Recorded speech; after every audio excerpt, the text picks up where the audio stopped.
Assalamualaikum warahmatullahi wabarakatuh. Salam sejahtera. Apa kabar anak sekalian? Sudah seminggu kita tidak bertemu. Tentu anak-anak merasa kangen dengan pelajaran PPKN ya. Nah, anak sekalian, kita berjumpa lagi dalam pelajaran PPKN. Kali ini, kalau minggu yang lalu kita belajar tentang Pancasila sebagai dasar negara. Sudah paham semua anak sekalian tentang Pancasila sebagai dasar negara? Alhamdulillah, semuanya sudah paham. Nah, saatnya kita melanjutkan pelajaran kita masih tentang Pancasila. Kali ini kita bicara tentang fungsi dan kedudukan Pancasila sebagai pandangan hidup, sebagai pandangan hidup bangsa. Nah, sebelumnya kita akan membahas dulu apa yang dimaksud dengan pandangan hidup. Anak sekalian, pandangan hidup itu juga disebut dengan istilah ideologi, atau bahasa lainnya juga disebut dengan way of life. Apa itu? Oke, anak sekalian, perhatikan ya. Tentu kalian semua pernah melihat kereta api, bahkan banyak di antara kalian yang pernah naik kereta api, ya, mungkin KTM, atau LRT, monorail, dan sejenisnya. Itu semua adalah kereta api. Anak sekalian, kereta api itu punya jalur, namanya rel, di dalam mencapai tujuan.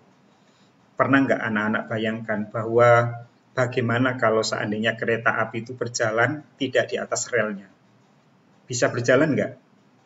Oh, tentu bisa, pasti bisa. Bisa mencapai tujuan yang akan dicapai enggak? Juga bisa. Persoalannya adalah susah atau mudah? Jawabannya pasti sangat susah.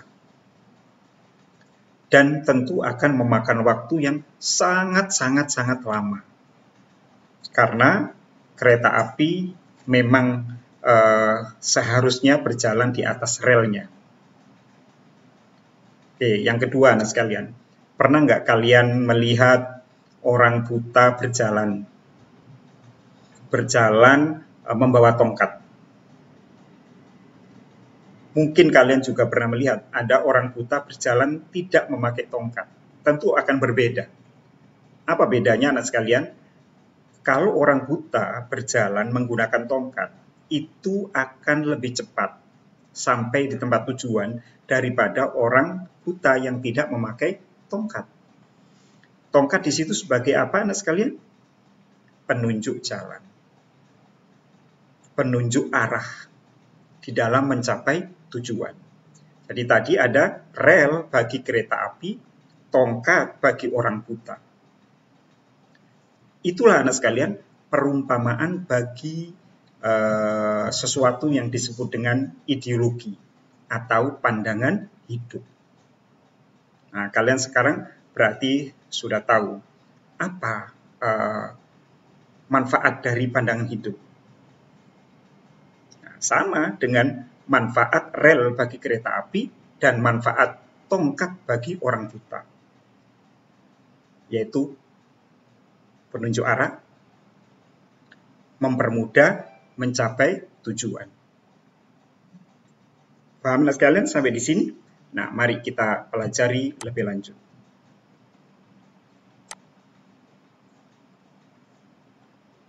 Coba kalian lihat di screen anak sekalian. Nah, ini. Yang dimaksud dengan pandangan hidup adalah suatu hal yang dijadikan sebagai pedoman hidup bernegara. Pandangan hidup tersebut berisi aturan atau yang dibuat untuk mencapai sebuah tujuan. Atau kalau dalam bahasa yang lebih keren anak sekalian adalah ideologi. Ideologi itu berasal dari bahasa Yunani, yaitu ide dan logos, ide dan logos. Ide atau idea itu artinya gagasan. Gagasan itu adalah hasil pemikiran Jadi kalau ada orang berpikir, memikirkan sesuatu, nah hasil dari pemikiran itulah namanya gagasan atau ide. Logos bermakna ilmu. Ideologi artinya ilmu yang mempelajari tentang ide-ide, gagasan-gagasan, hasil pemikiran manusia yang digunakan untuk mempermudah di dalam mencapai tujuan anak sekalian. Oke, sampai di sini paham ya? Nah, apa manfaat atau fungsi dari ideologi? Satu, menjadi petunjuk untuk menyelesaikan berbagai persoalan atau permasalahan negara. Yang kedua, sebagai petunjuk atau cara untuk menyelesaikan persoalan budaya, sosial, ekonomi, dan politik. Yang ketiga, pandangan hidup sebagai paradigma pembangunan, membangun karakter sesuai dengan kepribadian bangsa Indonesia. Yang keempat, pandangan hidup sebagai alat pemersatu bangsa. Nah, sekalian ya, nah, dari sini kalian sudah mulai paham. Kalau ada pertanyaan, kalau gitu penting nggak ideologi atau pandangan hidup bagi suatu bangsa? Maka jawabannya sangat penting. Sama seperti tadi, penting nggak rel bagi kereta api? Yo, sangat penting. Penting nggak tongkat bagi orang buta? Ya sangat penting. Tanpa rel, kereta api akan sangat susah mencapai tujuan. Ya, tanpa tongkat sangat susah orang buta untuk mencapai tujuan. Oke, coba perhatikan ke layar anak sekalian. Nah, ini ya. Makna dan arti ideologi bagi suatu negara atau bangsa adalah sesuatu memiliki fungsi sebagai pandangan hidup dan sebagai petunjuk arah semua dalam kehidupan hidup serta penghidupan bangsa di berbagai aspek atau bidang dalam kehidupan masyarakat, bangsa, dan negara.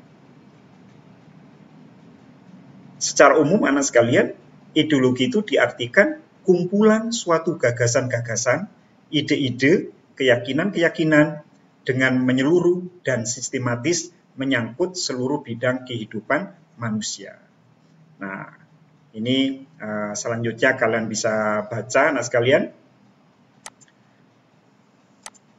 Bapak hanya mengantarkan saja pelajaran pada hari ini. Selanjutnya kalian bisa membuka Google Classroom.